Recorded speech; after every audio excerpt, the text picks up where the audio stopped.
Good morning, evening, afternoon, boys, girls, in-betweens, none of the aboves. This is Admiral Price with the Warrior of Sparta, Hello.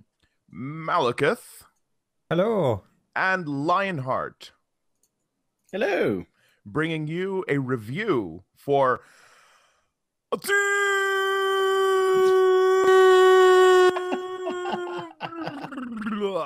War. That was different. Was that Brian Blessed Total War?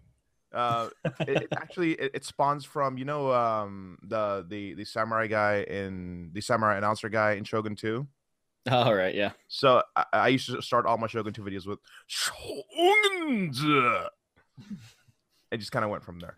But yeah, we're going to be bringing you a YouTuber review for Total War Attila. We are also waiting on our Australian friend, the one, the only, the Legend of Total War. However, he is a little bit late, so he may be joining us a little bit later.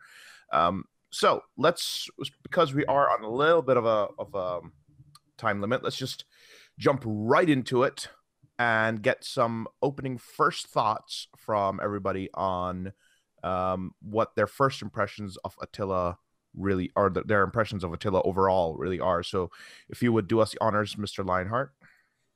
Okay, well, I'm just going to kind of sort of copy and paste some of my thoughts that I actually did in my own first impressions video for Attila. Overall, I'm quite happy with Attila. It was certainly more polished than Rome 2, had a far better launch than Rome 2. In my initial first impressions, I think for people that wanted to hear a score from me, I think I said 8 out of 10. But I mean, the main things for me are saying that it was a good Total War, but I'd have loved to have seen a lot more kind of pushed with it, a lot more developed, and essentially whatever they do next. I mean, if Warhammer should certainly allow them to push the boundaries of the series a lot further. I just want to see them taking more risks, creating more kind of, more features that really push the boundaries of it all. Playing the game now, kind of, because I did that video like in the first month that it had come out. Now I am, from a Let's Play standpoint, I don't know how the other guys are finding it, but I'm running out of steam a little bit with Attila. I'm still enjoying my Let's Plays that I'm making because I'm role-playing a bit more because of the family tree system that allows me to do that. But I don't know. I don't think it's not engaging me as much as some Total Wars have done in the past, and I'm not 100% sure why that is, and I may well discover the answer during this discussion tonight. All right, thank you so much. And Malakith, if you would be so kind as to give us your thoughts. So just the briefest overall impression, which a lot of people come up with, is it kind of feels like Napoleon was to Empire. It's the Attila to the Rome 2. I do like the new features, the creeping winter, the fire. You know, they added a lot of brand new stuff, which was very impressive. But they kind of, I wouldn't say neglected, but they just didn't improve on a lot of the other things that they probably should have done. If they'd given it a bit longer, I suspect they probably would have liked to have done. It just felt it came out a bit soon compared to Rome 2 and therefore didn't innovate quite as much. And personally, just the setting of it's too similar, which is probably why, much like Lionheart, I feel I'm running out of steam with it. It's not different enough from Rome 2. It kind of just feels like an extension of it, so I've effectively been playing the same game for 2 years. And it's just getting a bit stale. So it wasn't really like Fall of the Samurai to Shogun 2, where you had a whole guns versus swords mechanic. Oh God, delivery has to come now. But it wasn't like a whole guns versus swords mechanic. It's just kind of all the same mechanics, just a different era. Yeah, it's more swords, shields, bows. I mean, it's why I worry that everyone's so obsessed with Medieval 3, because again, there's not a huge jump forward technology wise. I don't imagine it'd be massively different, but I'm sure we'll discuss that at the end. Okay, and thank you so much. Monsieur Warrior of Sparta, if you will, please. Yeah. Difficult to sort of come last in this one because a lot of things have been said by Lionheart and Malakith already, really. My thoughts are pretty much the same. I think for me, the era doesn't really capture mine and a lot of people's imaginations, I think, as much as maybe the Roman era does, the great classical era that Rome 2 set in. I think that era is a lot more popular, and that's why I think anticipation with Rome 2 was so good before it came out. Unfortunately, the release wasn't as good as the previews saw, or what we saw the previews. So I think Attila came as a way to try and repair the damage caused in a lot of ways by Rome 2. And even though it did do that in some ways, I just don't think there was much of a change in terms of what it offered from what Rome 2 offered in a lot of mechanics of the game, a lot of features of it. So for me, it's like what Lionheart and Malakith has said. The campaigns are good, I'm doing, and I'm enjoying them, especially the challenge of the Western Roman Empire. But in terms of its playability or its longevity with the actual campaigns and going on and keeping me entertained, I don't think it will do as much as previous Total Wars have done in the past. So to be honest with you, a lot of what's been said by these guys already is what I feel. So yeah, that's all I can really add to it. All right, and let's jump right into the nitty-gritty for the viewers at home. What we're going to be doing is going through, we've basically divided up all of the game into multiple different parts: economy, diplomacy, the miscellaneous campaign map topics, unit balancing battles, etc. We're just going to go through topics in each one and kind of try to break down exactly what it is the game is trying to do and how we feel that it actually did. So let's jump into the economy and to the provincial system. So Rome's provincial system had, some had 2 regions in a province, some had 3 regions in a province. And the edicts as well were limited only when you could, when you conquered the entire province. You couldn't just, if you had like if you had 1 region in a province or 2 regions in a province, it wouldn't allow you to give the edict. Attila changed all that by uniforming everything to 3 regions in a province, and you can give edicts even if you control just 1 or 2 in a province.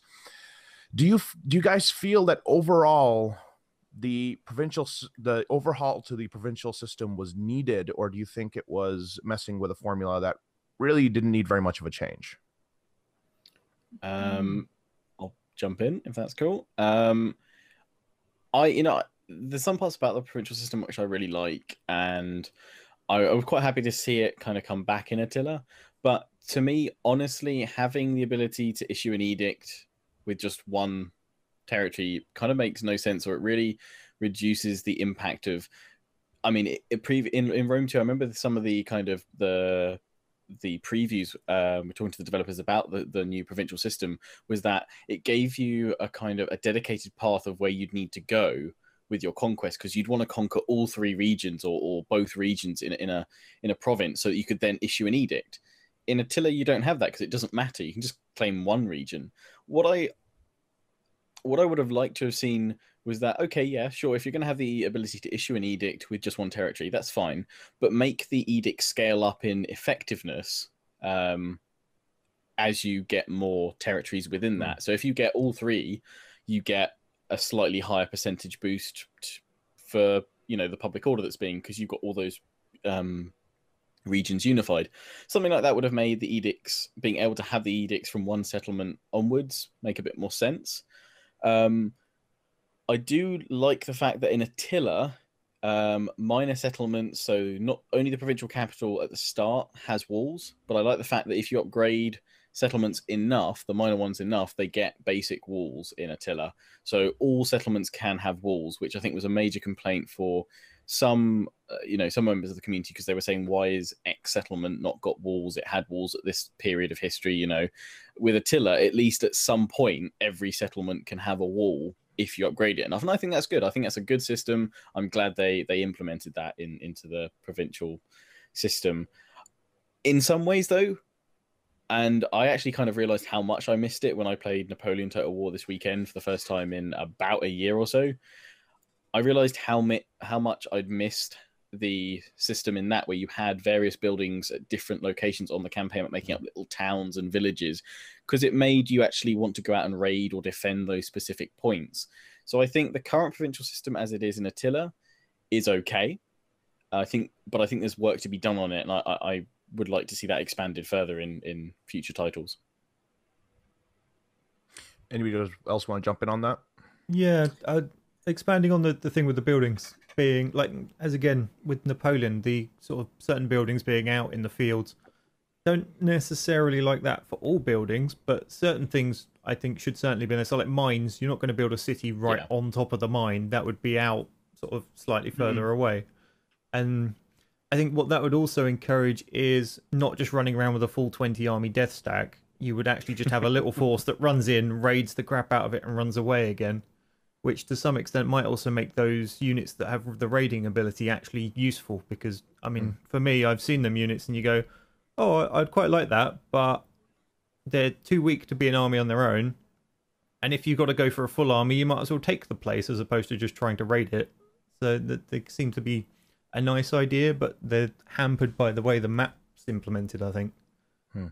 But with regard to the edicts, I don't think it's such a problem that you can issue them when you don't own all three, because you have to have a governor in there, and it sort of lets you tie off. I mean, okay, with a smaller empire, sure, it might give you a big advantage, but once you start getting to the point where you can't have a governor in every province because you just don't have enough governor slots, having that front-line governor put down an edict to try and help you hold it through the whole religious turmoil thing while you're trying to capture the other bits is quite a interesting trade-off between having him further back, generating you masses of money. So I quite like the way they've done the not requiring the whole province to have the edict go in. I think edicts are more worthwhile on Attila. I think they hold more of a weight behind them, I feel. So having the ability to put an edict in place when you haven't got control of the whole province is needed more, I think, in Attila than it is in Rome too. So I think that's why I feel they've allowed it to be the case where you don't have to have it when you have the whole control of the province. You can do it with just one or two because it's needed more. That's my thoughts. But again, you know, it could be streamlined a bit better. I like what you said about, especially Lionheart and Malakith, about the fact that, you know, when you had a mine, when you had some outpost, it was something visually represented away from the city on the previous Total War games, which meant that you had to have a bit more influence, or also a bit more. It's more of a point of going out and raiding those areas. But in Attila, it doesn't really have that sort of aspect to it, I don't think. So, yeah. Just want to add one extra thing. I guess it kind of ties in with that. It just feels the armies have too much movement. From a large portion of the map, you just go city to city to city. Yeah. But then when you get too far to the east, it goes the opposite. You've just got miles of walking before you hit anything. Is Shogun 2 very much like that, where you could not like that, but in terms of like having a fishing village where you can go and raid that fishing village and things like that? Is that right? And Shogun 2 was kind of in between Napoleon and Attila or Rome 2 in terms of where the buildings were placed, in that there were a lot less buildings in the province, but the province specific buildings like the farming and the special resource and the fishing, the port, etc., they were outside of the city, and so you had to defend those points. That decentralized like structure to it, that's something I'd like to see again, but I think there's room for both of that and the provincial system that's in there. But I mean, yeah, as I said, personally, I mean, don't get me wrong, I don't mind the edicts from one settlement, but I think some reward for the player for kind of capturing all three or in a province, I think just like only like a couple of percent personally, or even maybe if you only have one region and you do activate an edict, the potential for it to actually increase corruption or something like that, because you're trying to perhaps influence more control on a region when on a whole province when you don't hold the whole province or something like that. But I mean, what Malakith said, I definitely like the idea that you can, if you need an extra bit of defense, you can plop a governor into the garrison and you get like a pretty decent sword unit. Unless you're a barbarian, then enjoy your 14 milli attack for your bodyguard. All right, so we've covered a good portion of the provincial system overhaul, but now I think this is something that I'm really missing Legend of Total War on, because he would rant about this particular topic. Let's go on to the buildings. So in starting from Empire, we saw a major shift when we went into the Warscape engine away from the old Rome 1 and the medieval 2 system of buildings, which was you can build whatever you want. It just depends on the order, to the very specific set number of buildings you can have in any one settlement. I think if this would be a really good time to both comment on that every major settlement has 6 buildings and minor settlements have 4 building slots, as well as the balance of the buildings. Do you guys prefer the old system in Rome 1 and medieval 2, or do you prefer the new Warscape system that's been in place since Empire? If I may jump in, though, little correction. The Warscape is just the graphics engine for the Total War series. The engine as it is, I believe, technically in-house known as TW3 because it's their 3rd iteration of the engine. Shogun and Medieval 1 was obviously TW1, Rome, Medieval 2, TW2, I believe. And obviously from Empire onwards, we've had TW3. Now, Warscape has been prevalent because I guess that's what the developers talked about when they were mainly trying to probably promote graphics or something like that. But Warscape is the kind of the modular graphics engines. The whole engine, from this is from what I've understood anyway, talking to developers at various events and stuff. But Warscape is the engine as a whole. TW3 is modular. So when they say that they've upgraded the engine, they most likely have. They've taken a module out, they've tweaked it, they've refined it, and they've put it back in, as it were. So as a whole, though, talking about buildings, I much prefer Medieval 2 and Rome system, where you can build as many buildings, kind of almost as you want. There's a huge pool. It makes it feel very confined, like there's not that much to build. Maybe that means that you have to specialize more because you're running a limited pool, so every building that you place counts, and you have limited space for that. But I'd prefer, the freedom to build a lot more within my cities. Maybe they can kind of combine that with a hybrid provincial system, as we mentioned before, having some buildings out on the map that you can upgrade from there as well, and not just in your capital or something like that. Because, as you say, at the moment it seems too confined, doesn't it? I think when you said in Medieval 2 particularly, you had the whole array of options you could choose from for buildings, and it gave you the freedom to be a bit more adventurous with how you wanted to play your campaigns, maybe, because now you are confined, as you say, to those set structures of buildings, and it seems to be a bit more rigid. And I don't know, I prefer the more free aspect of it in Medieval 2 and things like that. It'd be interesting to see how they do it in Warhammer, to be honest with you, because again, you could have different factions. Maybe like the Empire would have set structures and set ways of doing it. Then you could have a more random sort of aspect of building for your greenskins, things like that. But again, obviously that's just presuming. But I don't know. It'd be interesting to see what they do in Warhammer for that part of the game, really. I don't personally have a problem with the new system. I actually quite like it. The sort of the limited thing for the cities. What I dislike is the number of buildings that are pretty much compulsory, which therefore makes it feel restricted. So you have to have a farm, you have to have whatever the special resource for that province is, you have to have a sanitation building. There's these sort of little list, and by that time you're down to sort of 3 that are actually an option for the other slots. If they found some way of getting around that by, I don't know, maybe say like the farms, for example, shift that as to building outside the city so it doesn't take up a slot, but then it's raidable, that would give you the flexibility you need for your cities without letting you just go, oh, I'm going to have everything. But I do like the limitations, but at the moment you're forced to have so much stuff that it is overly limited. There was. I remember there was a point in my Western Roman Empire stream where I pulled out an Excel sheet and started entering all the numbers. And I mean, to be honest, for a moment there, I had a little bit of a nerdgasm. Just the amount of trying to figure out all the best combinations and the different multipliers, the multipliers of the multipliers, and etc. But I do sympathize with the opinion that, if I'm going to have a giant empire, I don't want to be limited. I don't want to feel limited to having, 6 building slots in my building. I can own 100 provinces, but I can't put more than 6 buildings in my city. That's it.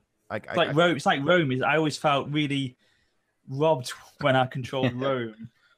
in Rome 2, and you could only have 6 building slots. You technically had to, if you wanted to have the historic, Pantheon, Circus Maximus, the Colosseum, things like that. That with 3 of your building slots done. And I don't know if the chain could work like that, but literally, if you wanted to have those specific buildings in your actual city of Rome, that would cost you a number of the building slots, and then you'd feel like you couldn't really maximize on what the city of Rome was in that time. And having 6 building slots for there was just too. I'm sure there's something they could do with the governors. If they have a near end tree thing that adds building slots, sort of, I don't know, like a key figure that's governor. Yeah, he's developed that city and got all of the construction traits like that. Yeah, grand architect or something. Yeah, he has a new building change. But it would have to lock to the city that he's in at the time, so you don't just jump him around all of your provinces. But it would give you some sort of background story to he was the epic governor of Rome, and he built this extra thing for us. There was great emperors and governors at the time, especially emperors, who were great architects for like Augustus and Justinian for Constantinople. These people were known for their great works and their great construction works in the city. So you should have that sort of ability to have those skills, those trades, and that could then develop into building slots within the game, I suppose. But maybe it's limitations for what the engine can take. I don't know. It'd be nice to see. I mean, I guess we'll talk about this more like kind of in the future sort of section towards the end, but it'd be interesting to see with Warhammer, because they've talked a lot about depth with that title. So I'm hoping that depth isn't just with factions and the units they can have, but with buildings and the development of your cities and your castles and things like that. I hope that's a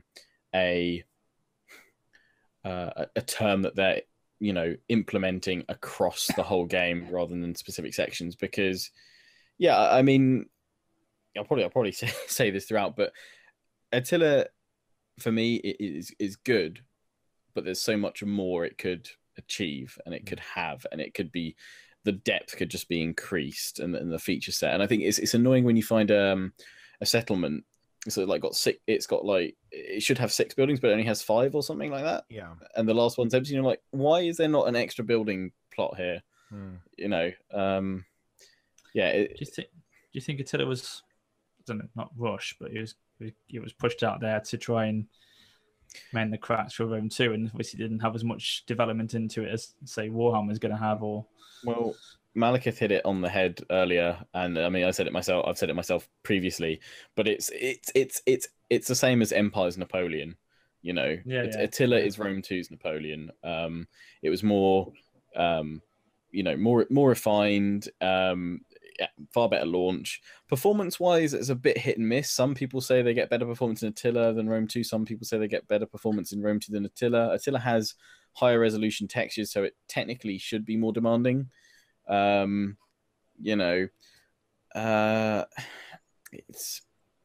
hard to say, but it is definitely that, standalone expansion as Napoleon was for Empire. It fixed a lot of the the bugs and the glitches that you saw with the previous title, but didn't necessarily.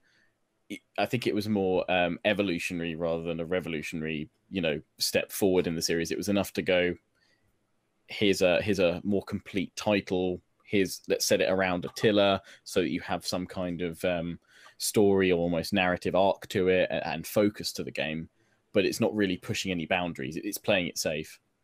Going back to the question about the provinces, I think one of the things that we're kind of skirting around, but we haven't really hit on necessarily, is the idea of population is now completely missing from Total War since Shogun 2.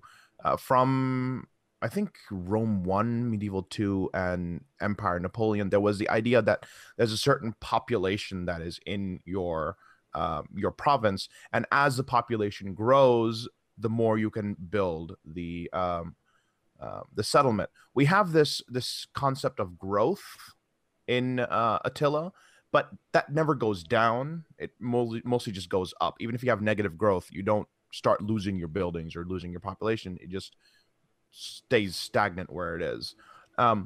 And in the previous iterations, you would get extra hamlets, for example, in Napoleon and Empire, or you would be able to upgrade your settlement to the next level in Medieval 2, and that would open up more building slots. What do you guys think about the population mechanic as it exists in Attila right now? Well, it's barely existent, to be honest. Growth is the only sense that we have that a population is growing, and that the reward of that growing population is a new building slot if you've still got open ones. I mean, I would love to see, in that sense, a complete return to Medieval 2 system where you felt like you had loads more detail. When you went to the settlement management panel, you got so much extra detail. You got telling you what the tax was doing, what the public order was doing, and all the different modifiers, whether it was religious unrest. Like that, Empire was a lot like that. You had more statistics and stuff like that. I know that they've kind of streamlined it with the happy face, unhappy face, green and red with Rome 2 and Attila, but I'm quite happy to have a menu, they're giving me all the various bits, and having the population there, and, drawing my men from that population. So if I recruit, too many, and also, as you said, like upgrading to the next level, you actually needed a certain number of, population before you could upgrade. That makes a lot of sense to me, because, surely your city isn't going to expand if you don't have, 20,000 more people. You're not just going to expand it and go, yeah, the 5 people that live here love it. It's great. It needs to be developed, and I think it needs to be back in the foreground. It's all come from the streamlining of Rome 2, wasn't it? Rome 2 was streamlined, but streamlined too much, wasn't it? Streamlined to the detriment of the player in some ways, and that, unfortunately, was one of those results of streamlining. And as you said, you don't get an idea or a feel that this city is increasing in any way. I mean, when you went in and stormed built a city and captured it, you could exterminate the populace right there and then, and obviously that would help massively publical and things like that. But you don't really get that feel anymore, do you? Of that, because you can't see what the population counter is in any way. So, yeah. And it's weird though, because you have immigration as a factor in this. You can't see how many people that represents. You just have a percentage that is immigration. It'd be nice to see that it's 2,000 people are the immigration factor for a certain province that are moving around or fleeing war-torn areas, because it's like they've got the final presentation piece there, but they're not showing their, like, they've got the sum, the result, but they haven't got any of their workings out of how they got there. Off marks on the test then. Oh yeah. Lose marks there. Show you working out. It's that extra detail, and I guess streamlining it. Is that a bigger question though that we perhaps need to answer? Is streamlining it? Are they doing that for to get new players in, or just to make it a quicker, faster paced experience for a turn-based RTS hybrid? But at the same time, surely there's room for adding the option in for those hardcore fans, veterans, players that want, not a complete grand strategy experience, but at least some more depth where possible. That actually brings up a really interesting question, because we had a little bit of a conversation before we started recording about our experiences playing with a couple of Paradox games like Crusader Kings 2 and Europe Universalis 4. And the question then becomes, as with both EU4 and CK2, it takes about 100 hours before you actually know what you're doing in the game. How do you not streamline a game to the point where all the mechanics are hidden and or very oversimplified, but at the same time is not as daunting as taking 100 hours to actually understand and learn the game? Decent tutorial. Sorry. No. Yeah, true. And every game before Rome 2, I find had that lovely balance to it. I think it was so difficult to work things out sometimes. Nothing was very clear. The family tree was non-existent, but the political mechanic was appalling, really. When you think about it, it was not clear in any way. And the whole game just felt not finished. But before that, in Empire, I thought it had a lovely balance between strategy and a new player coming to the game and going, right, there we go, I'll pick it up and I'll start playing this. It didn't take that long. And as Lionheart just said, a tutorial could have really covered it off in about an hour or so, I think, really. To be honest with you, I think it's quite clear. Sorry, Malakith, I know you're going to speak now. I was just going to say, looking at Crusader Kings in Europa, that is definitely, you need to put sort of 50, 60 plus hours in to fully understand their concepts. And even then, there's stuff hidden away in weird menus. I think Total War's been going the opposite direction. They've been streamlining stuff. They've been making it high level. I mean, you only have to look at the tax system. Corruption as a system, I can see what they're going for with it. I'll slot this in here now as it's part of the economy. So the corruption stops you having the steamroll empire thing, but they've dropped it in at a empire-wide level rather than having it at a province-specific level. And then you drop in a governor or an agent on a specific province, and for that province it will lower. And it just means you actually get penalized for having anything above a certain size, because as you capture more, you capture a new territory, it's terrible, but because you've now gained more territory, all your better ones drop by a percentage, which is crazy. It's like you're the governor of Rome, everyone's doing their dealings, why the hell would you care if some tiny village in Syria has just been added to the empire? Which is why I think they should probably revamp the corruption system to be, I don't know, relative distance from your governors or relative distance from your capital. And, corruption goes up the further away you get. But, Yeah, I mean, it's kind of odd that they've separated out into this provincial system that they have now, yet they've then uniformed everything to be faction wide for taxes and stuff. And that's what I liked previously in all the previous Total War games, where you could set it per castle, per city. That makes a lot of sense to me, because you change that depending on the public order and civil unrest of a settlement. And again, corruption, I'm getting absolutely just like, well, I'm actually managing it now. It's actually, the corruption mechanic is forcing me to create a better economy and actually place buildings more strategically and build buildings that work together to give percentage bonuses for industry or commercial stuff. So the corruption mechanic is forcing me to build a better, more solid economy, but when it first hits, it's huge, and having it faction wide, and there's no real way of dealing with it, to be honest. There's a few technologies and a few skills that your generals can get, but that's not like a total reduction across the whole corruption penalty. It's like just for that specific amount. There's actual traits that things like the Emperor for Rome can have, where it increases corruption rate up. It makes it even worse. I think you go from -80 to -90. Yeah, I mean, I've seen posts though on like Reddit and stuff where people are saying, yeah, we get that Rome was a corrupt empire, but it surely wasn't 90% corrupt across the whole bloody thing. It's some people are finding it crippling, and there's definitely fine tuning that needs to be done there, and I want to see it split out. I think that's where they've over streamlined things. I think there's room for players to appreciate and accept the little detailed bits of managing your economy a little bit further, and surely they could put an option in where you can choose at the start of your game, perhaps if you want to manage by province or per city. So that would actually unlock the tax system and things like that from being a provincial slider or a faction-wide slider to city by city. I don't think that would surely be too hard a process to implement. You could scale it with the difficulty setting you pick as well, because someone brand new to the series isn't going to roll up and go, "Oh, legendary." Yeah, surely you could unlock more options or less streamlined features and details. Depending, or maybe you could have two different games. You got two different, a full campaign sort of style game, or a lighter version of the game.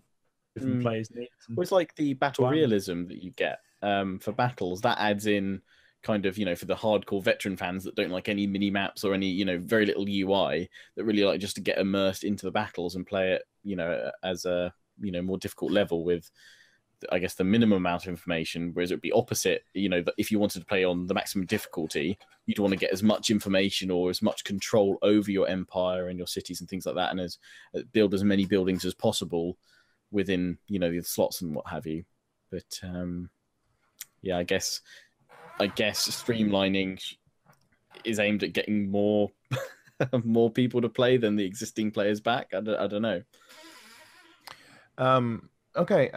Well, we've been going on, I think, like almost 35 minutes, and we've just covered the economy. So, I definitely underestimated the amount of time this would take. But I saw that when I saw the list. I thought, oh Christ, it could be here for 4 days. I'm wondering if this will end up being a multi-parter. Yeah, let's do a conference about Total War Attila in 1 hour. Yeah, Rome wasn't built in a day. Things of Rome weren't built in a day either, apparently. No. Well, in an effort to at least get through 2 sections or 3 sections, let's just lump everything that's in diplomacy together. Well, actually, no, because it's actually really important. The diplomacy in Total War is the middle child that nobody really talks about and blames everything on, the black sheep of the family. And yet it still requires a lot of tweaking to, I think, create a really engrossing campaign. So let's just jump right into it and talk about the war system as it exists right now. Yeah. I was going to say, the one thing I'll say very, very quickly straight away is the fact that I do not like the fact they've taken away the fact you have not got a diplomat on the campaign map anymore. You can actually have an army or a faction at one side of the map, and okay, you send one little ship across to the other side of the map, you go away again, or you open a trade with someone, and then suddenly you know about a plethora of other factions around the map, and you can just talk to them without even having someone there to open negotiation with them. It's just so convenient now. I mean, this before you had to have the purpose of diplomats to try and open negotiate. You had that element of realism there. Now I don't like it, how it's so easy, how it's so what you're really asking is, does Attila have an Android or Apple phone for all of his diplomacy? It's what it. Yeah, you may as well have bloody an email address or something, for God's sake. I mean, Empire, it kind of made it seem like they were trying to simulate like a consulate sort of effect, where you most likely you'd have embassy, an embassy, in the key cities of other factions, which we're starting to establish, which makes sense. But in ancient Rome, you'd send an emissary, you'd send a diplomat to that might be with like an armed guard or an escort, or with merchants and trades and spices and gifts of gold and wine. Even had that, and the actual the Carthage campaign. He even had that on the trailer. The fact they took,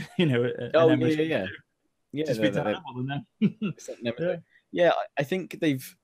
I don't know if perhaps it's a bit lazy, but they've left that system in from Empire. I think it was okay in Shogun, because I guess because it's a civil war, I guess you'd assume that they had a network already sort of there that they could work with. You could quickly send messages around, or advanced times, isn't it? Really? But I don't know. Not in Rome or medieval. Obviously, medieval. No, it kind of sounds like that could have been an agent. I mean, well, you had a dignitary, didn't you, in Rome too? But it wasn't for talking to other, discussing diplomacy with other factions. It was, public order bonuses, or converting, or even assassinating and bribing, killing people. Yeah, that diplomacy, eh? Yeah. But I guess looking at diplomacy itself, the options have got less and less with Total War, and it's a feature that I see screamed out by everyone, and I want it as well. The ability to ask, give, or trade regions. Why did that disappear? Did it disappear in Shogun 2? Because it was there in Empire. Yeah, it's not in Shogun 2. Was it there in Napoleon? Isn't there a couple of words that makes all of this kind of irrelevant though? Which is, what is it, Great Empire or whatever it's called? The -100. You can't do crap. Oh right. Like, here, let me give you 10,000 gold for nothing. Nope, we don't like you. What? They know how to hold a grudge. The thing is, you can kind of gift regions in Attila to hoarding factions, can't you? And that's it. If they're stood in it, yeah. It's like, please come stand here so I can give you this. Like, no, we'll just declare war and get slaughtered instead. Yeah. I love the ability though of like dealing, instead of, I guess it was kind of before you could make vassals in previous games and what have you, but it was nice that when you were absolutely destroying another faction, you could say, right, well, I'll have peace with you, but I want 20,000 gold and I want 3 of your top earning cities. Bend the knee or die. And sometimes as well, you could trade I'd often trade regions in Empire for technology with Russia. They seem very keen to trade certain small settlements that I could then set up little bases of operation in the east for, fire by rank or something like that. I want to see that feature back. I think it's a valid feature to have. But at the same time, while they've got less features, they haven't really added any more in either. So diplomacy. Sorry, can I just bring up a great quote from one of the devs here? So I raised the point that at no point will they give you peace. So like, say, go to any of the other games, Crusader Kings and things. You're absolutely smashing them. They're at death's door. You'll go, all right, I'll take these 2 and keep these. You can have the rest back. I don't care. And they'll be like, okay, thank you. Please, we'll be your best friends. In this, there's like, no. And I pointed that out to the dev, and they went, well, it's called Total War for a reason. It's like, well, if you're going to take that stance, why even bother with diplomacy to begin with? It's like, do it properly or don't bother. And don't hide behind, it's called Total War. I feel in that sense, it really is the neglected middle child of the franchise, in that, you don't put any work into it, and then when people complain about it, you're like, well, I didn't put any work into it in the first place, right? But in a sense, going back to the diplomat thing, one thing that EU4 did that I think really worked with the diplomats is that you had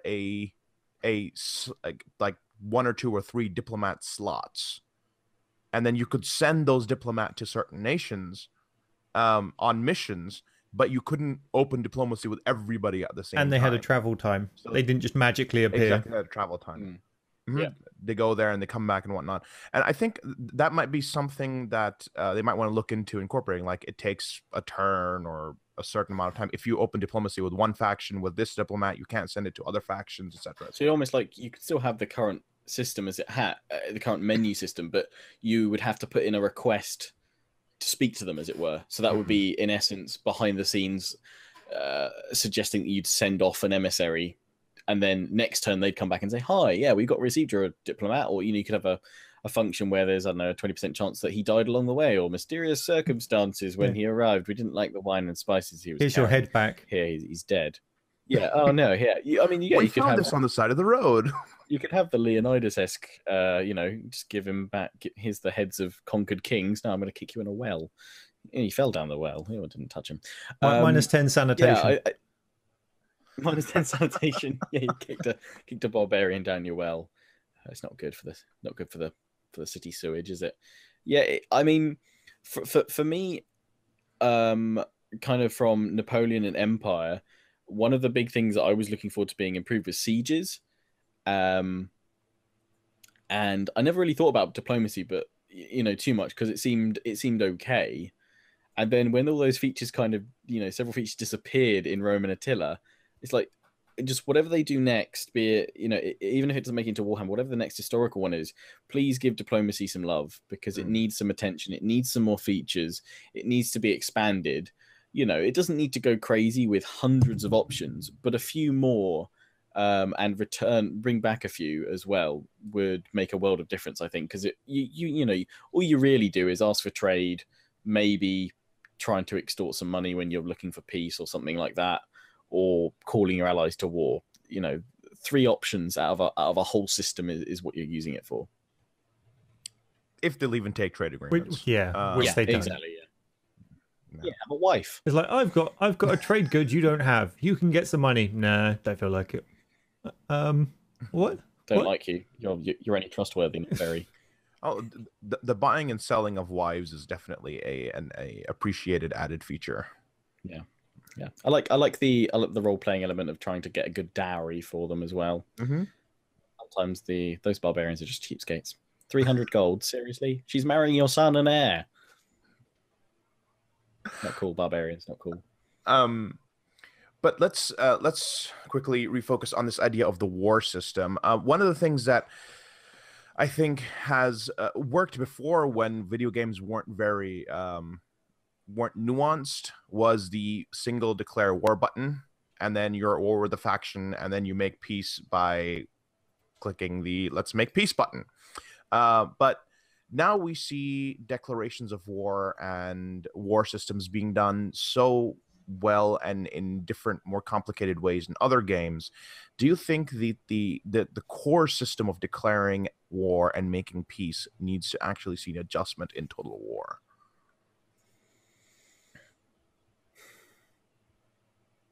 Yes.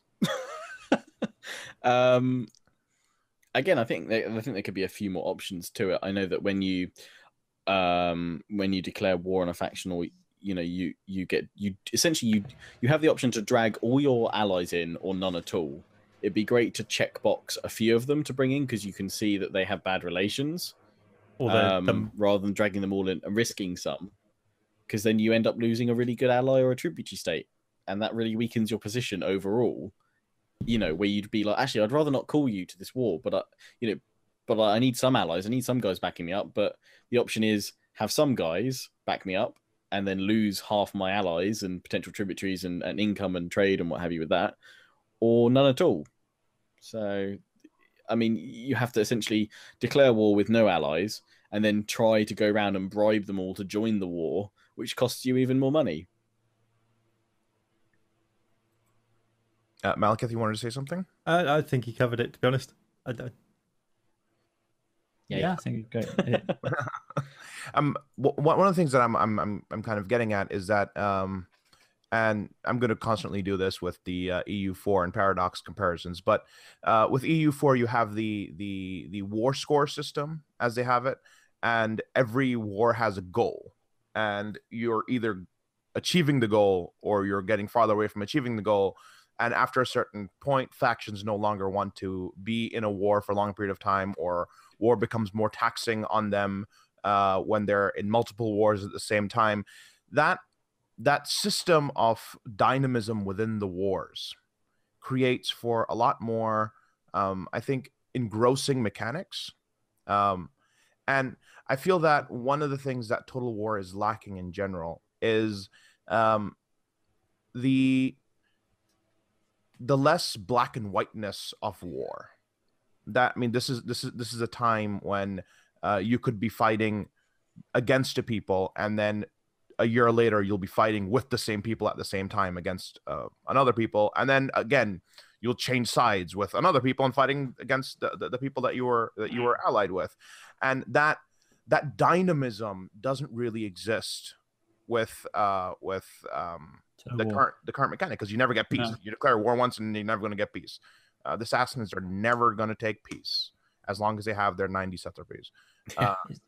It's the power of the bribery, the power of corruption isn't really there as much as in the diplomacy, because a nation can be very easily influenced in those times to be on your side for 1 minute and then obviously be at war with the next. So that's not really there, is it, in Total War? I don't think, unfortunately. You say it's too black and white, especially with the satrapy system. I mean, if you've actually crushed the master and then you go, hey, don't be their satrapy anymore, come join us, they're going to go for that if you're stomping around in their land, slaughtering everything in sight. But that's not even an option in this game. Definitely. Yeah, that's very true. The kind of, instead of having to conquer a satrapy, just bribing them to come to your side. That would be definitely a very welcome mechanic. Do you guys feel the AI is aggressive enough in pursuing its wars? It's super aggressive to the point of, let's just throw everything at them and raise everything around them and destroy any potential chance of them expanding out. I mean, it's not necessarily clever about it, but it's certainly gung-ho enough to go, I'm at war with you, let's kill you. But one thing I have repeatedly is they will attack the city, win the battle, then just wander off. Even if it's the town that I've just taken from them, I've got no other forces in the area, they will quite happily leave that town there alive in ruins, but not burn it down and not try to take it back. And it's just like, what are you doing? Take your city back. Confused. Yeah, and where they're just very happy to sack a city again and again and again and again every turn and never take Don't it forget back. standing outside I mean, raiding it if they don't have an onager. I mean, technically at that point, they're probably. I mean, they'd probably wait a few turns before they sack it again to get more money. But at least they know that they can get more money out of either sitting there and raiding for a little bit, or coming back and sacking. It's just they sack too much. I know they tried to reduce the amount that settlements would be raised within the first 100 turns, didn't they? I mean, I think that's a feature that doesn't actually kick in unless you restart a campaign or start a brand new one. And mine have been going since day one, so they're not really benefiting from that. And I haven't had a chance to start any other series in my spare time to really see how that goes. I mean, have you guys? Has there been an improvement or not really? I've not really started one. No, again, I've not started one. I know mine's just 90% wasteland. I started an Eastern Roman Empire playthrough after after patch 2, and I can very confidently say that did not happen.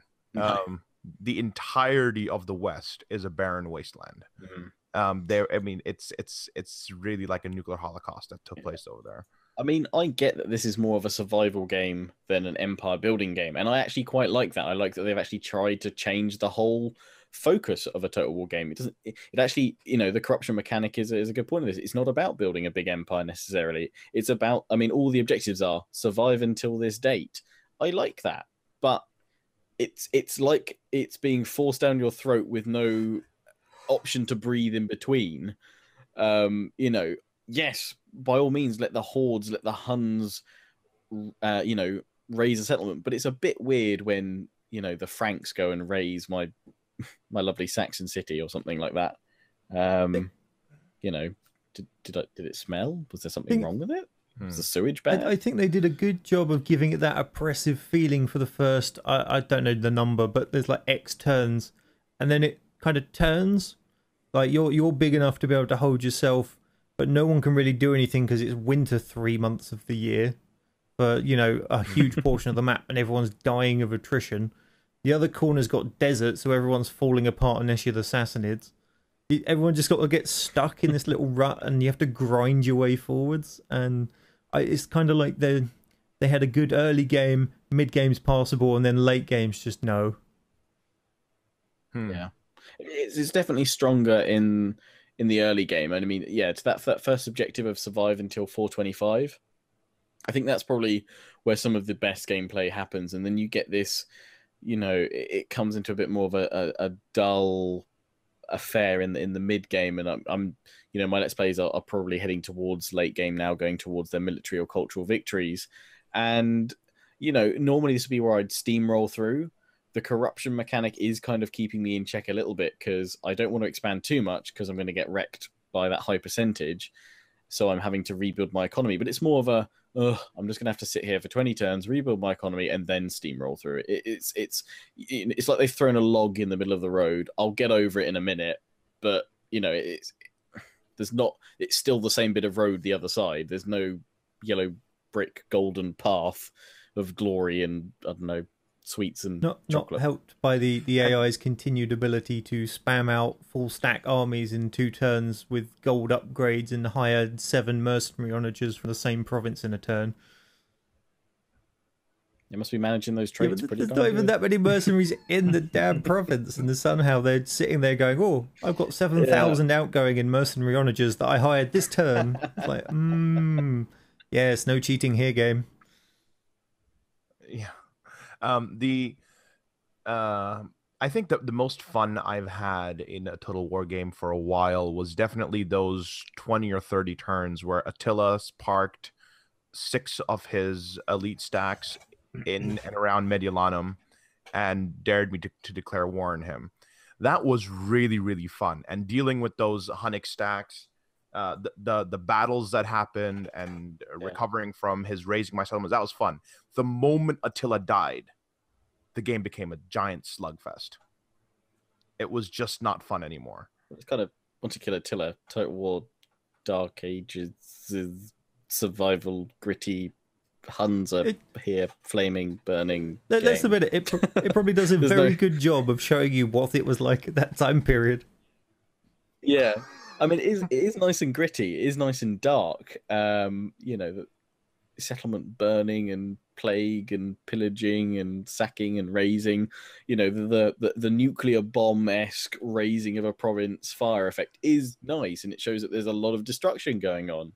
And I think it's a valid mechanic they've got in there. It's just a bit overused by every faction, whether you're a horde or not.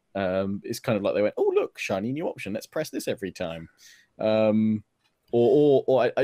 sometimes I do have a little smile on my face where I see an army take a settlement, and I'm like, "Oh, what are they going to do with it? Oh, they've sacked it and they buggered off." And then next turn, "Oh, they've raised it, you dicks. I was just going to reinforce that province." Well, we are running on an hour here, so we're not even done with the diplomacy section, unfortunately. Quarter of the way through the topics. Yeah, there's a quarter. So I don't know. Do you guys want to meet again next week, or what do you want to do? Yeah, we can do, because I'm actually dying of heat in here. It's been. I could also agree that a fan right now would be much appreciated. It probably helps break this up a little bit into some of the topics as well for the audience to digest. Yeah. Well, I guess I'll send emails out to see if we can do similar timings next week. But that is it for this time, anyways, for part 1 of the Attila review. Yeah. That sound effect cue. But thank you so much for watching. Don't forget to leave comments on what you thought of the topics we were talking about as well. And looking forward to seeing you guys next time. Thank you so much for joining us. Bye. See you next time. Now.